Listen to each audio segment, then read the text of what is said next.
Good evening and welcome. What a joy it is to see so many of you, so many familiar faces, and so many that we haven't seen in some time. This is easily the largest crowd we've had in 2 years. So it just brings me joy that things are returning. My name is Jamie Bosket, and I have the distinct privilege of serving as president and CEO here of the VMHC. And on behalf of our Board of Trustees and our staff, it is my pleasure to welcome you to the 15th Annual Stuart G. Christian Jr. Lecture. Before I introduce tonight's speaker, I'd like to take just a moment to remind you of our next exciting evening lecture to come.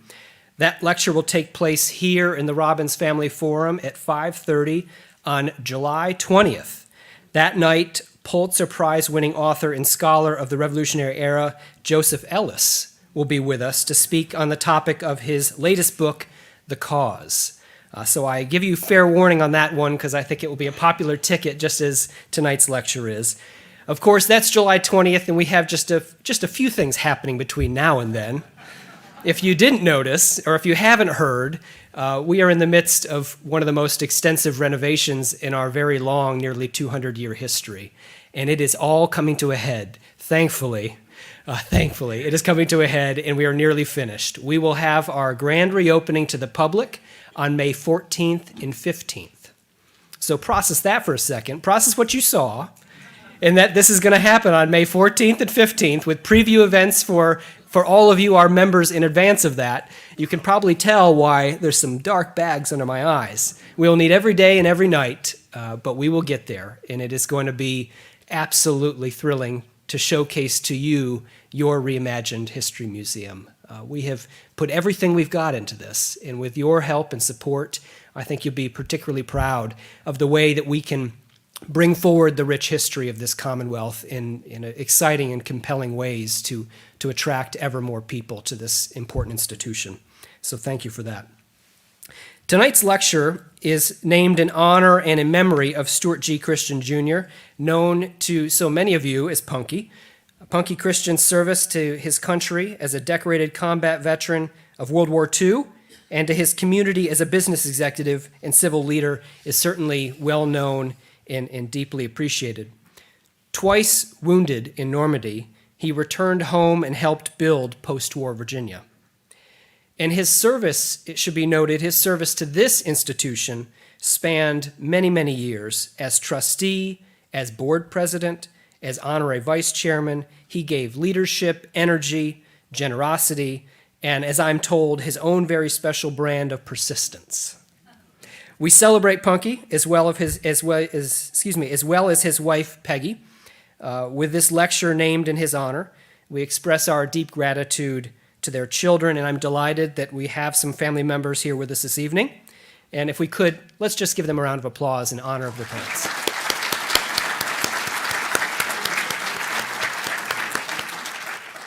And almost as if it was on cue, this is the point where I'd like to remind everyone to please take a moment and check your cell phones to make sure that we've silenced any noise-making devices. Dr. James Horn, Jim Horn, is president of the Jamestown Rediscovery Foundation at historic Jamestown, the original site of the first permanent English colony in America. Previously, he served as vice president of research and historical interpretation at the Colonial Williamsburg Foundation.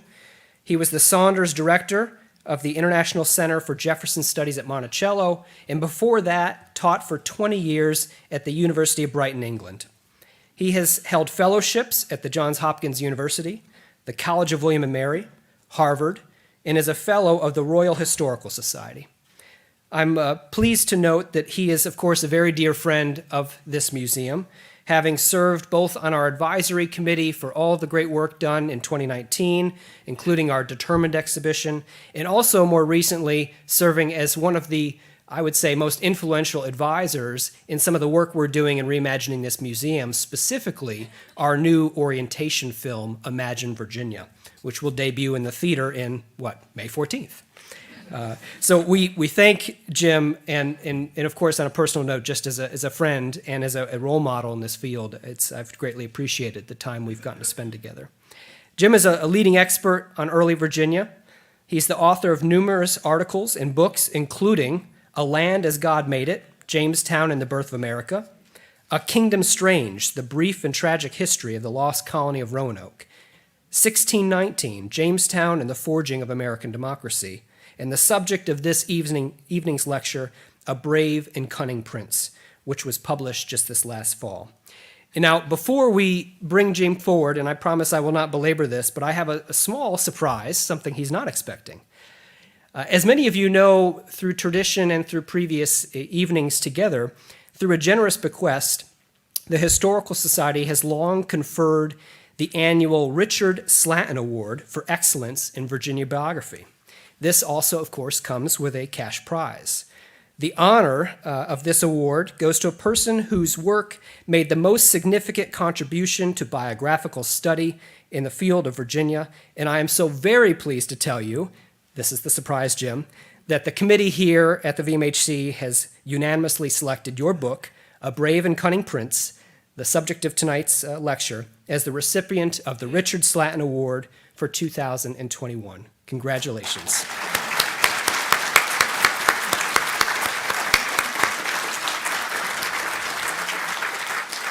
And I've even come prepared with a certificate and your cash reward.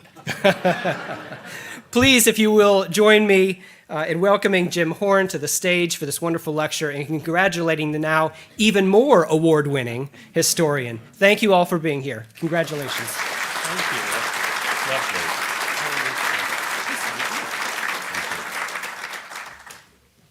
Okay, that really did come as a surprise. So I'm very grateful to the museum, and I should say this is one of my favourite venues to speak. It's a lovely theatre in which to give presentations, but also because I really am can you hear me? Okay. No. Okay. Let's try that. We've got sound checks, and I'll stop mumbling. There we are. I am a great admirer of the leadership here. You okay? Okay at the back. Okay. All right. It's really quite something, and I'm astounded at the progress. Okay. So I'm afraid I can't do anything other than I can shout at you. If you we'll turn it up a bit. Okay. How's that? Is that better? Yeah? Okay. Good. All right. Full disclosure, I'm not an expert on Algonquian pronunciation. And of course, given my own language, at least the one I was born with, I shouldn't be an expert on any kind of pronunciation in this country. But I do pronounce the name. I do pronounce it as Obi Kankano. Now, there are those of you that would like perhaps to pronounce it Opechancanough, and that's fine too. It's a lost language, and sadly. But Obi Kankano is how I'm going to pronounce it.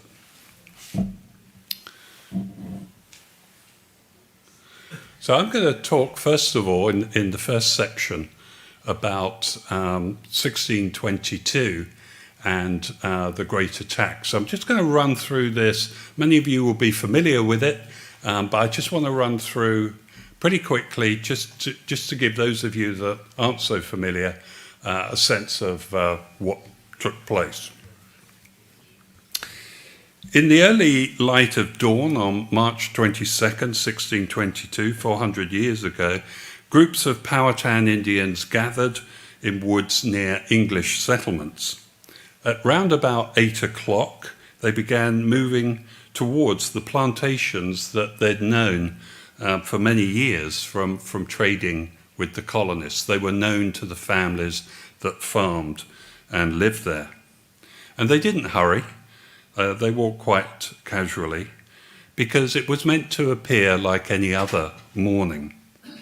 But this wasn't any other morning. And once they were inside the settlers' houses and yards and fields, the killing began. Far upriver, these scenes of killing were repeated at farmsteads, plantations, and industrial sites. This is Falling Creek, the large ironworks, built by investors of the Virginia Company of London, which sponsored the colony as a whole. And it was built at great expense. It was totally destroyed, and all of the workers were killed. Now, in the right-hand corner at the bottom, you may just be able to make out a child hiding in the thickets along by the creek there. It took me a while to see that, actually. This is a wonderful painting by the great artist Sidney King. And actually, just out of frame, there's another child, a small girl, also hiding from the warriors. Of the 29 men, women, and children, they were the only 2 survivors of the attack on Falling Creek, which, of course, you'll still see named, perhaps rather incongruously, up by Stony Point, the shopping mall. A few miles downriver near Henrico, warriors attacked the hated Indian college that the English hoped would eventually provide a Christian education for young Indian men who would then go among their own people to spread the holy word. The building was still in construction and again was completely destroyed. And most of the tenants, if not all of them, and the workers there died during that attack. In fact, from the Appomattox River to the Chickahominy, 140 settlers perished that day, including men and women. At this plantation, I pronounce Berkeley, from Berkeley, Gloucestershire, the sponsors of this plantation at Berkeley 100, where Captain George Thorpe resided. Captain George Thorpe, we actually have him down at Jamestown occasionally, so you can meet him there. But he'd been involved in close negotiations with Obi Kankano for more than a year in an effort to convert the chief and thereby the entire Powhatan chiefdom to the Church of England. According to contemporary descriptions, on the morning of March 22nd, Thorpe walked out to greet the Indians and to talk to them. He couldn't believe the plantation was under attack, and he ended up dying by the side of 10 of his compatriots. This might be an image you are familiar with. It's from 1628, so it's pretty close to the time period itself. And it emphasizes the brutal hand-to-hand fighting and killing of settlers with their own tools and weapons, some of whom, the settlers that is, were still at table at breakfast. The English were completely taken by surprise, echoing a description of the time that mentioned that the attack was so swift that few or none of the victims saw the weapon that brought about their destruction. The image also makes clear that warriors killed men, women, and children, and you can see that there's a scene in the center of this engraving that shows a mother trying to fend off warriors and protect her child. Now, in the background is a place that may look a little bit unfamiliar to you. It meant to be Jamestown, but it's portrayed here as a European walled city. I can assure you it isn't, because we haven't found anything like that at Jamestown. But the point to note is there's an attack from the river by Powhatan warriors in 4 war canoes. I was so intrigued by this that I had a new painting commissioned by a really tremendous artist who is portraying here the gunners of the eastern bulwark of James Fort, trying to fend off the warriors. And I also wanted to have put in smoke from the burning plantations drifting across, shrouding the horizon to capture some of the drama of that morning. Now, of course, Jamestown was a significant target, and Obi Kankano's plan probably included an attack from the land as well as from the river. If so, it's probably the first amphibious attack on any English settlement. I can say that with some confidence because the English had only been there 15 years, so it's not a great leap. But it is interesting to show the variety of approaches that the Powhatan warriors took. Now, if Obi Kankano had been able to destroy Jamestown, I think it's most likely that the colony itself would have failed. I think strategically and symbolically, the end of Jamestown, either the killing or the capture of the colony's leaders, would have been fatal. I doubt if the English would have recovered from that. Farther downriver, Martin's 100 sustained the heaviest losses of any plantation. 77 people were killed in that one day, 9 family groups.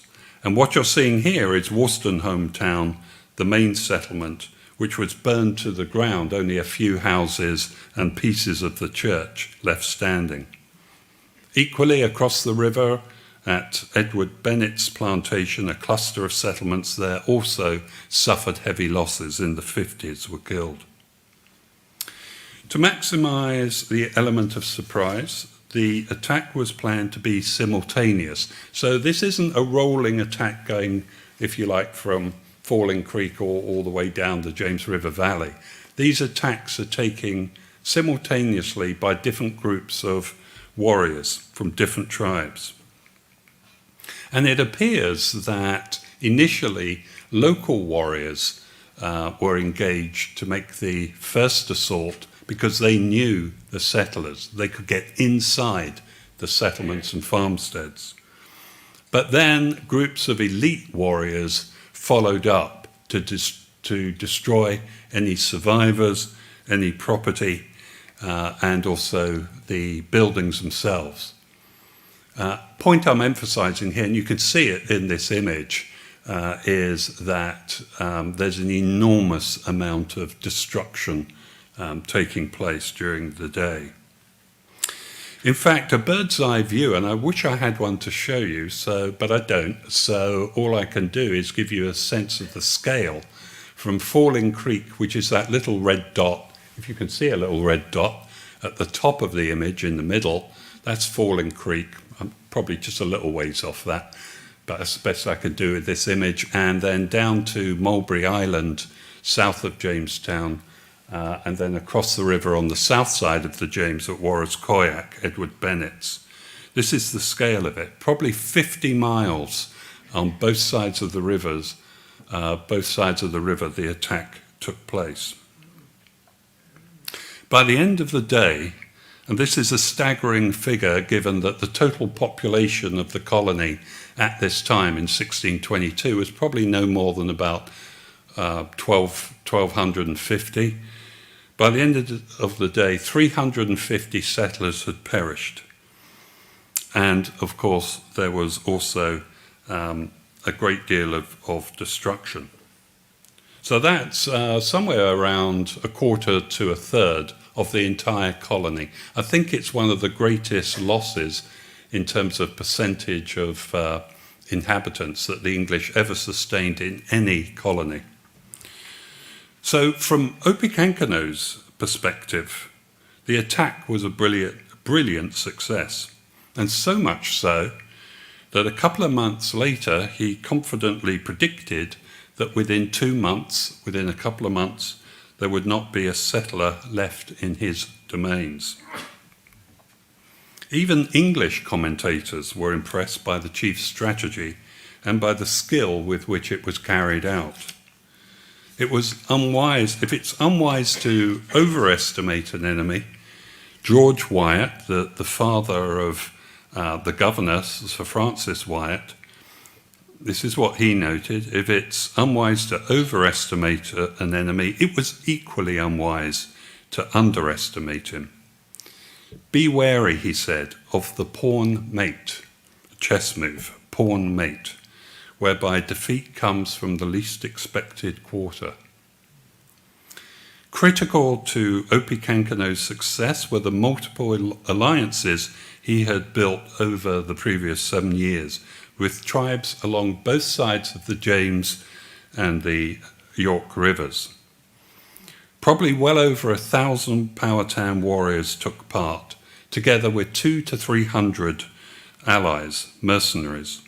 All achieved, and this is truly remarkable, all achieved, apart from Jamestown, in secrecy, so that only on the day of the attack did the English realize the scale of the disaster that had befallen them.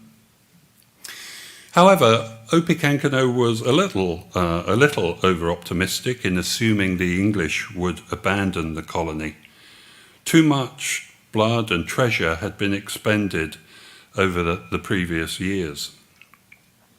So their response was, far from moving settlers out of the colony, was actually to send more and more colonists into the colony. And this led to an even worse situation in the harrowing winter of 1622-23. Disastrous food shortages, continuing Powhatan attacks and disease led to hundreds of English dying in terrible conditions throughout the colony, but particularly at Jamestown. So many succumbed, one eyewitness said, that the living couldn't bury the dead. Those who died were left where they fell, and we've got contemporary accounts of this, in their houses, by the roadside, in ditches and under hedgerows. And we've also discovered at Jamestown some of the mass burial grounds from this period. As it turned out, the war dragged on for the best part of a decade, both sides adopting tactics of extreme violence, as well as hit-and-run attacks designed to maximize terror. You could call it strategies of fear. No one knew when the next attack would come or from what quarter. But why? Why did Opechancanough decide to launch a massive attack after years of seeming peace and harmony? And in hindsight, the reasons aren't hard to find. An earlier war of 1609 to 1614 had ravaged the James River Valley, resulting in the death or displacement of hundreds of Indian peoples. While the end of hostilities, symbolized by the marriage of Pocahontas, and you knew I'd mention Pocahontas at some point, but I think it's legitimate in this case, symbolized by her marriage to John Rolfe, that was viewed by the English as bringing about a mutually agreed peace, as bringing about a union of the two peoples. The Powhatans, however, viewed the war as a disaster, unmitigated disaster that had resulted in the entrenchment of settlers in the very heartland of their chiefdom. And worse was to follow: the rapid expansion of tobacco cultivation along the James River after 1616 that led settlers to take up prime Indian lands. The new arrivals who began flooding into the colony once the commercial success of tobacco seemed assured. And they brought in their wake, of course, deadly old world pathogens that spread amongst Indian and actually amongst English communities alike, many of them coming out of London, of course. So these reasons, I've given the game away. just erase that bit. These reasons might appear in themselves, of course, to be sufficient. But I believe there is much, much more to the attack, to the 1622 attack, and the motivations of Obi Kankano. And to better understand this, we need to change gear. We need to, and here we are, changing gear. We need to drop back 60 years to consider the extraordinary story of an Indian youth named Paquiquineo. So we're in 1561, and I apologise for jumping around periods here, but bear with me. And it was in the summer of 1561 that Captain Antonio Velázquez rediscovered the Chesapeake Bay for Spain. Few Spanish ships, if any, had ventured that far north. That far north along the mid-Atlantic at any rate, since the mid-1520s. So there's been a hiatus of about pretty much 35, 40 years. Caught in a great storm, his ship had been driven into the bay, where he decided to explore the rivers and survey the land. Possibly somewhere near the confluence of the James River and the Chickahominy, a young Indian, probably about 15 years old, and his companion were enticed aboard the Spanish ship. And within a few days, Velázquez took the decision to set sail for Spain. He was convinced that King Philip II would be most interested to hear about the boy, and even more interested to meet it would be most interested to hear about the bay, and even more interested to meet the princely young Indian, who was believed to be either the brother or son of a great chief of the region. Paquiquineo was taken to Seville, Spain's major Atlantic port in the 16th century, where his name was listed by a clerk of the House of Trade, the Great House of Trade there.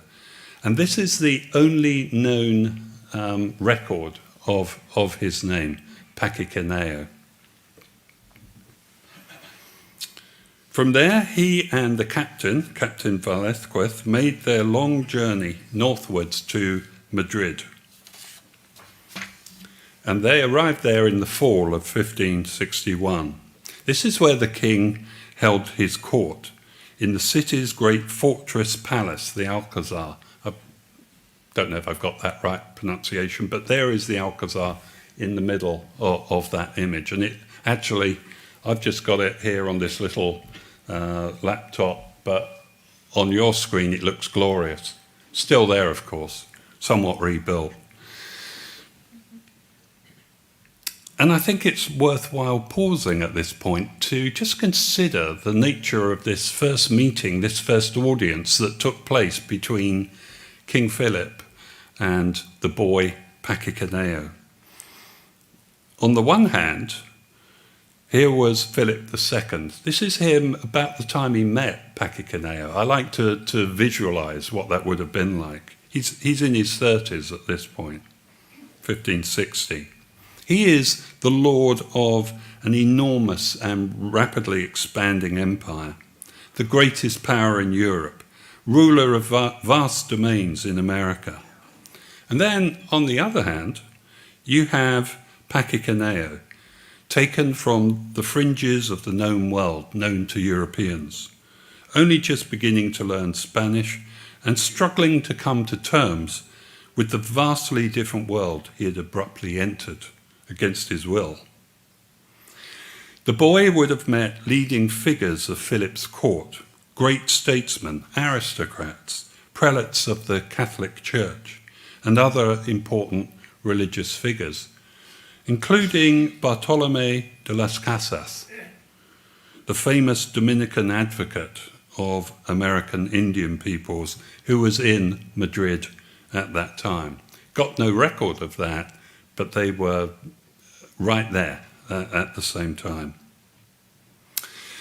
In succeeding months, Paquiquineo clearly made a strong impression on the king, and as a token of his royal favour, Philip bestowed upon him the name Don Luís de Velasco, which was the name of the viceroy of New Spain. This is very significant. This effectively made the viceroy of New Spain the patron and godfather of Paquiquineo.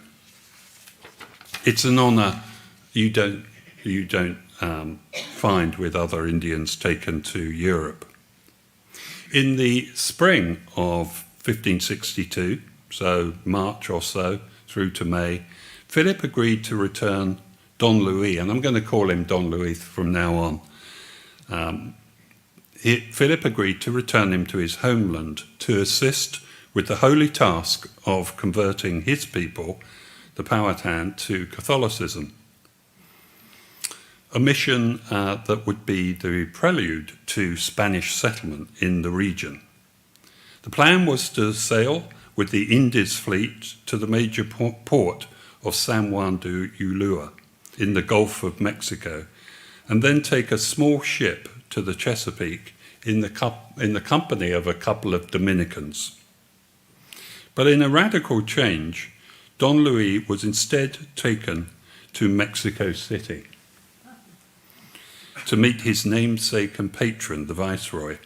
This map is, for those of you that may not have encountered this map from the mid-16th century, the Santa Cruz Map is just truly remarkable in its detail. And to show you that, this is the area where Paquiquineo Don Luís lived, at the Dominican Friary of Santo Domingo, very close to the great central plaza of Mexico City, which had formerly, of course, been the major meeting place for rituals by the Aztec or Mexica.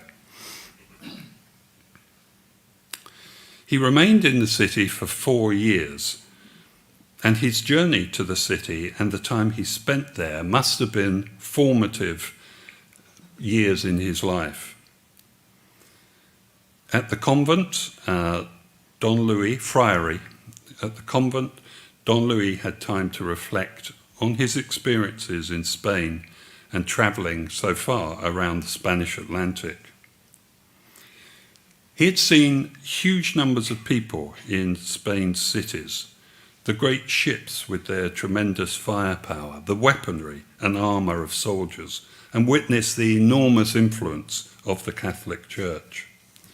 From his dealings with Indian peoples in Mexico City, he may have learned something of the conquest by Hernán Cortés 40 years earlier and the fall of the Aztec Empire, and what subjugation looked like for Indians thereafter. In Mexico, he saw what defeat looked like, and he looked it in the face. Now, it's quite possible that Don Luís would have remained in Mexico City for the rest of his life, had it not been for this man. This is Don Pedro Menendez, and he was governor of Cuba and Florida by 1566. He was the crucial figure in returning the Indian, Don Luís, to his homeland a few years later. The governor's ardent desire to found a Jesuit college in Havana for the instruction of Indian youth, particularly sons of Florida chiefs, together with his ambition to expand Spanish territories northwards to the Chesapeake Bay, was the catalyst for this initiative. Don Luís was given the role of guiding a group of 8 Jesuits and a boy, novice called Alonso, to the bay, where he would help lead the effort to convert his people. And in the summer of 1570, the ship, a caravel, the workhorse of the Spanish Atlantic, set out from Havana and entered the Chesapeake Bay in late August. I'm rather proud of this slide because I wanted to make it clear that the caravel, this is what it looks like, square-rigged, and so we've got that there on the right side of the image. The Jesuit source materials that tell us about this voyage indicate the route that they took. But the conventional wisdom, which of course I am not following, is that the Jesuits landed at College Creek, near fairly close to where Jamestown is, went across the peninsula to the York River. I dismissed that for reasons I'm not going to tell you yet, unless you ask me, and went up to the Chickahominy, to the confluence of the James and the Chickahominy, and then further up to a place which I believe is called Diaskund Reservoir, seemingly rather modest name for the place where probably that Jesuit mission was actually founded. So continuing inland, the Jesuits made their way to this area indicated on the map that was also dangerously isolated. There are no soldiers with this group. It's just the fathers themselves, the brothers, and the novice Alonso. One contemporary described the area as far distant from the sea and any human protection. And here they built a small mission house, and it was there 5 months later, in early February, that Don Luís led a war party and wiped out that mission. He had, shortly after arriving at this mission, this location of the mission, he abandoned the Jesuits and returned to his people. And then when he came back, besides the bows and arrows that the war party carried, they also equipped themselves with the hatchets, axes, and knives that the Jesuits had brought with them from Havana. And this engraving from the late 17th century shows Don Luís killing the leader of the mission, Father Juan Bautista de Segura.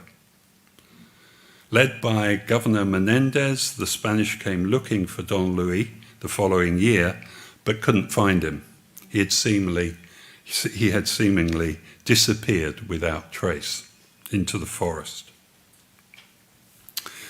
Now, I have devoted some time to describing Paquiquineo Don Luís' history because I believe it to be part of a continuous narrative of Indian Powhatan resistance that spans a century from the mid-16th to the mid-17th centuries, rather than seeing this story of Don Luís as an interesting but ultimately disconnected story of a failed Spanish attempt to settle the region. Paquiquineo may have disappeared from view so far as the Spanish were concerned, but I don't believe he abandoned his people, the Powhatans.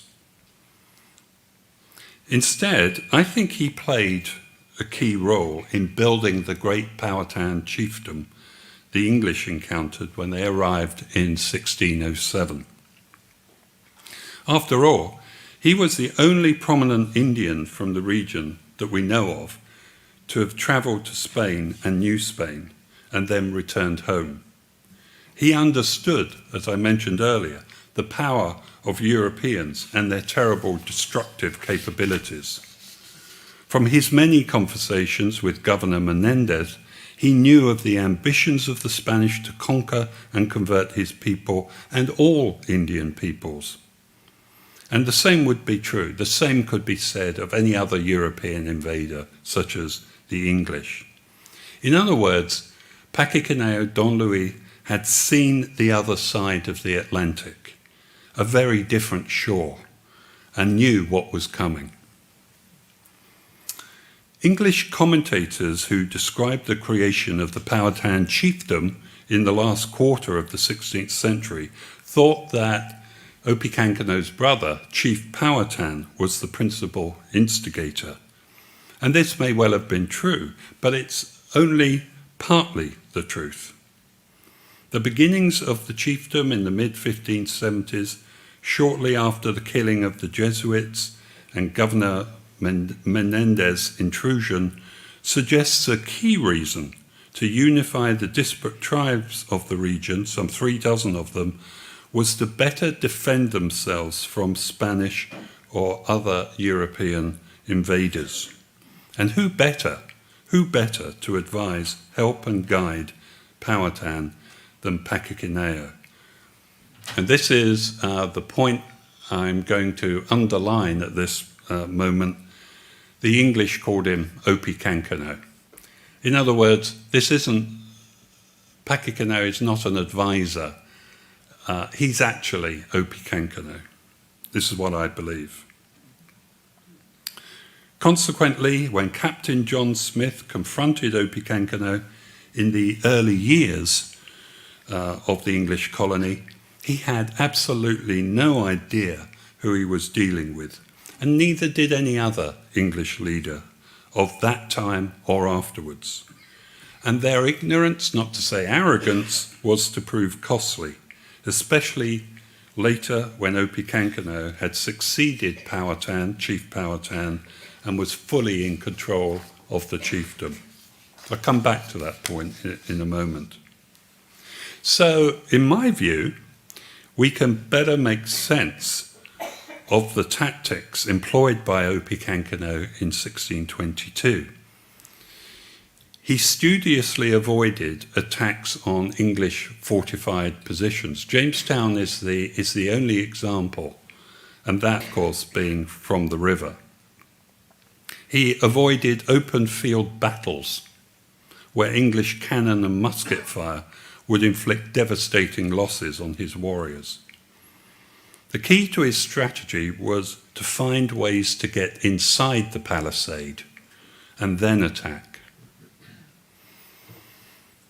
So the twin elements of subterfuge and surprise guided his strategy.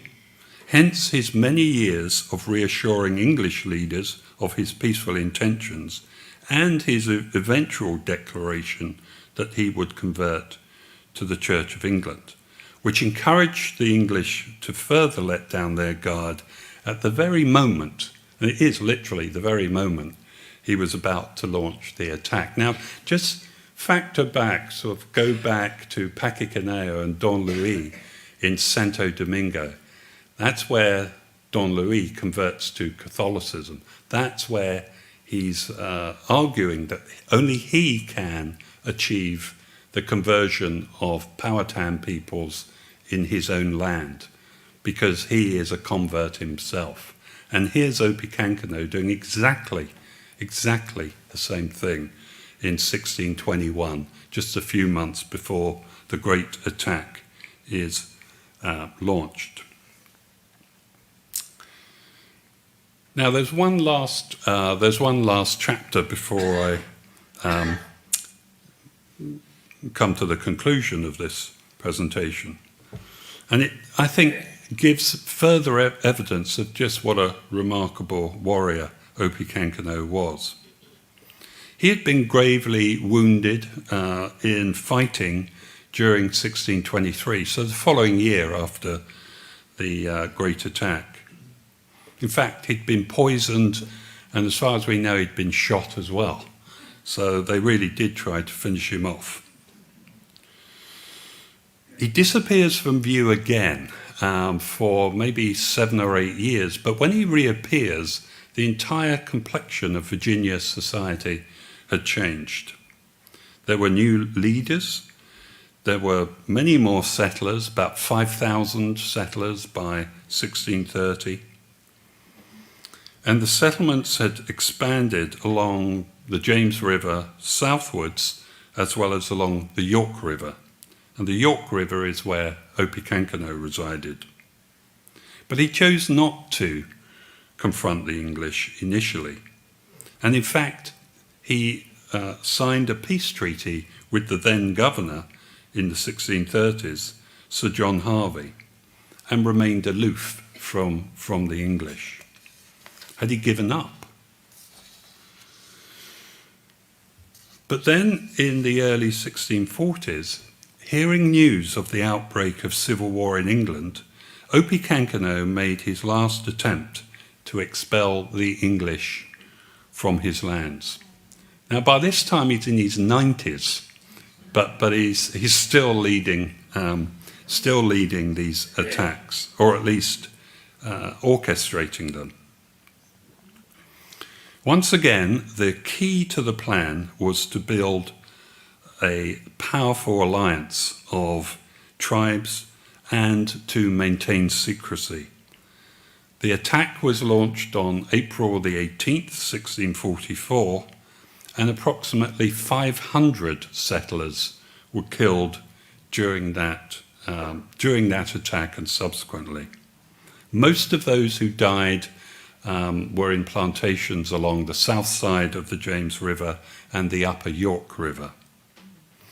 But what is also almost incredible is that he apparently tried to forge a mid-Atlantic alliance of Potomac River tribes, Susquehannahs, and others. And we know this from a ship that arrived in Massachusetts from Virginia in mid-May, bringing news of, quote, a great massacre lately committed by the natives upon the English there. Mariners of the ship recounted that a Powhatan captive had informed them they did it because they saw the English take up all their lands and would drive them out of the country. And they took this opportunity, for they understood that they, the English, were at war in England. An incredible assertion. Indians within 600 miles, the captive said, were confederate together to root out all the strangers from their countries. 600 miles encompassed Indian peoples in conflict with the English, the Swedes, and Dutch from Virginia to New York. Now, I've got to confess there's no other evidence that supports this alliance, this pan-Indian alliance of the mid-1640s, but it's at least conceivable, in my view, that Obi Kankano's attack prompted discussions among other tribes, other peoples, singly or collectively, about resisting the growing numbers of Europeans arriving on their shores. The 1644 war did not last long. Despite coming close to success, Obi Kankano was captured by Governor Sir William Berkeley 2 years later and taken to Jamestown, where soon after he was shot in the back by one of his guards at the jail where he was held.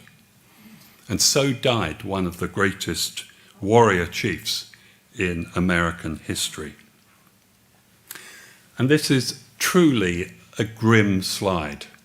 It's the only image I can find, and I've looked far and wide for an image of the death of Obi Kankano at Jamestown in 1646. And this, from the late 19th century New York Public Library, is the best I could come up with. A rather patronizing image that doesn't show anything of the violence that befell the great chief in his last moments. So my central argument this evening, and in my book, is that Paquiquineo and Obi Kankano were one and the same person. But have I offered you enough proof? Isn't much of the foregoing circumstantial, even fanciful, wishful thinking? Is there any direct evidence?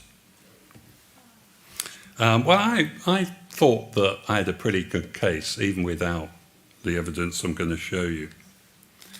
For a start, Obi Kankano was born in the mid-1540s, and we know that from contemporary sources. When he died in 1646, he was near 100 years old. That's what the contemporary sources tell us. With Paquiquineo, we do not have any indication of when he was born, but he was taken from the Chesapeake Bay in 1561, and the Spanish tended to abduct, and he certainly was abducted. There's no way he would have gone aboard the ship and stayed on it unless he was abducted. So he was abducted in 1561. He would have been about 15 or so, as I mentioned, which would put his birth date, again, round about the 1540s. Paquiquineo was from somewhere, as I've suggested, taken somewhere near the confluence of the James and Chickahominy. And that's an area where Obi Kankano came from, more or less, from Pamunkey lands. But then we have two pieces of further evidence. And I'd like to think this is the clincher. I don't usually put quotes up in a slide. I mean, it's meant to be an image, but here we are. But I think these are sufficiently important to warrant putting up on the screen. Don't know if you can see it at the back, though. Matt? Not really. So the first one is from Colonel Francis Morrison, one of the Royal Commissioners sent to Virginia in 1676 to investigate the rebellion led by Nathaniel Bacon that takes his name. And he commented that during the Great Attack of 1644, the governor at that time, Sir William Berkeley, had fought against, quote, no less a war captain than he who had conquered all along from Mexico thither.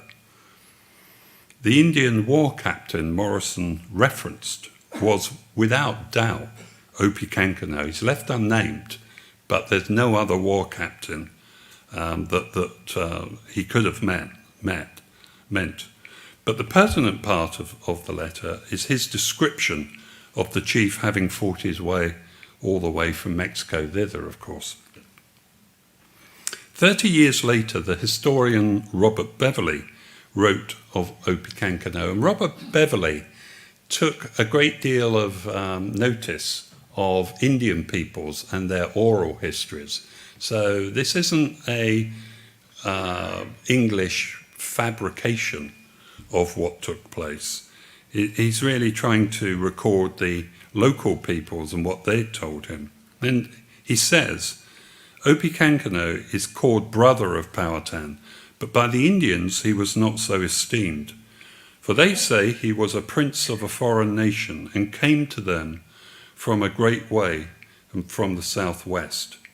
And by their accounts, he continues, Beverley continues, we suppose him to have come from the Spanish Indians, somewhere near Mexico. Once again, the connection between Obi Kankano and Mexico is explicit. And I don't know of any other Indian warrior, Indian chief, that makes these connections in the way that they're made here, apparently. So I rest my case, and thank you very much for listening to me this evening.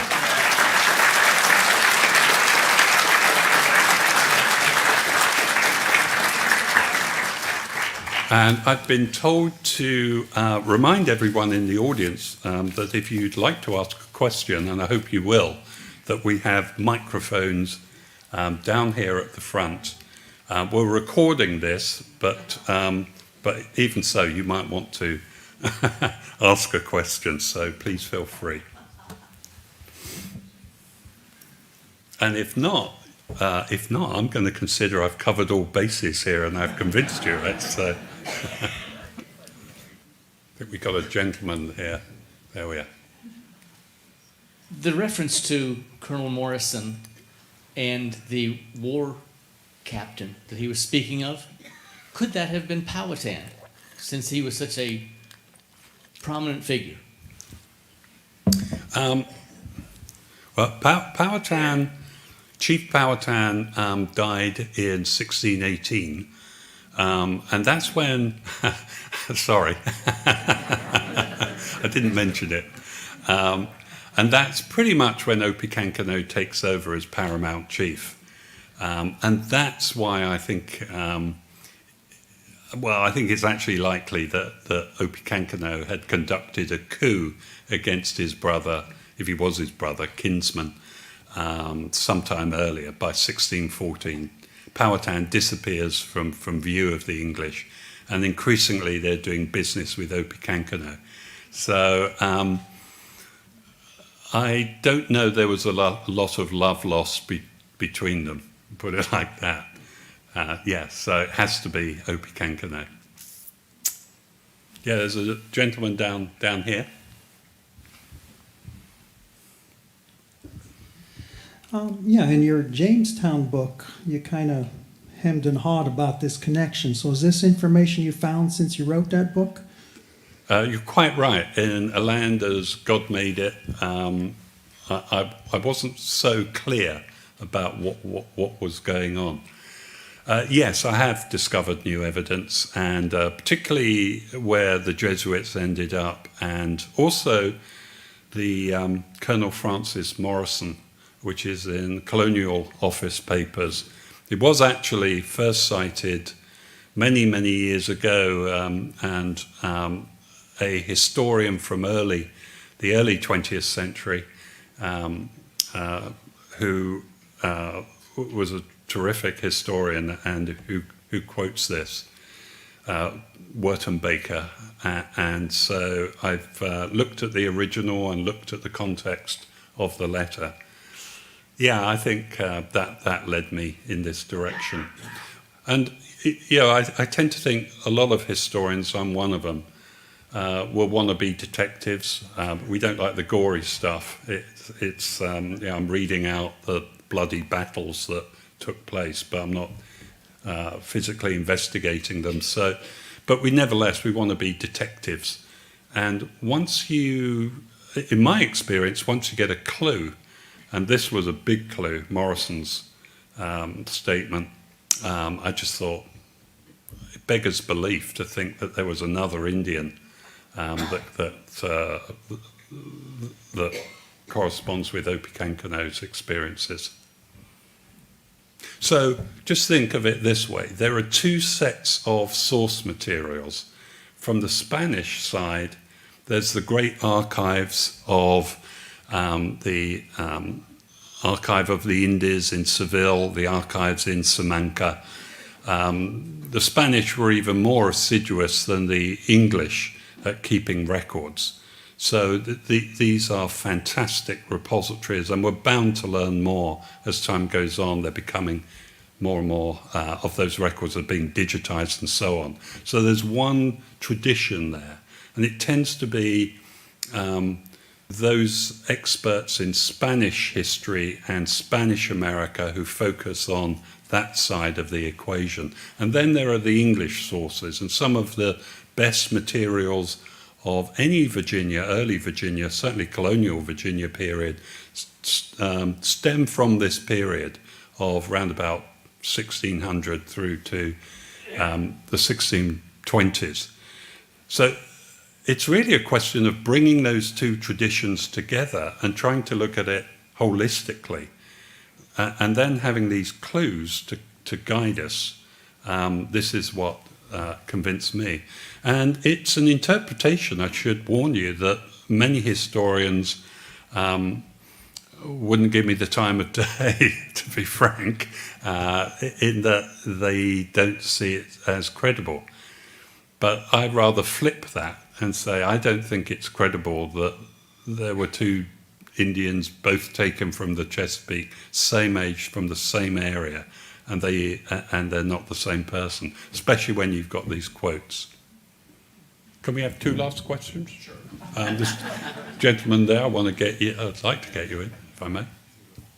Oh, you're ready for mine. Thank you. It looks to me that the names are the same. If you only have phonetics and we don't know pronunciation, I think that their names are the same. So I think that adds to your story. I don't know if we've got any Spanish specialists, language specialists in the audience. But if we have, perhaps you can guide me on this, because my understanding of Spanish, I just gave you the name, I didn't give you the sentence. The sentence that his name is embedded in, the word before it ends with a vowel. And my understanding of Spanish is that you couldn't have another vowel. So in other words, if it was an A or an O, it's not going to be an E, but an O or an A, you would have a Paquiquineo. I can't prove that, but if you think about the syllables going on there and the cadence of it, Paquiquineo, and then Obi Kankano. I agree. I think there are similarities. Not something I could prove, though. I'd want to go to an expert for that. But thank you for the question. Thank you, sir. I don't want to take you off this subject and go back to something else, but I've always accepted the assertion that if Obi Kankano had been more successful in 1622, that would have been the end of the company's investment and attempts. But was the draw of tobacco and the tobacco industry at that point that was becoming very popular in England strong enough to send the company back? Yes. Yeah. Do you think that they Yeah. were being too quick to say that would have been the end, or do you think they would have tried?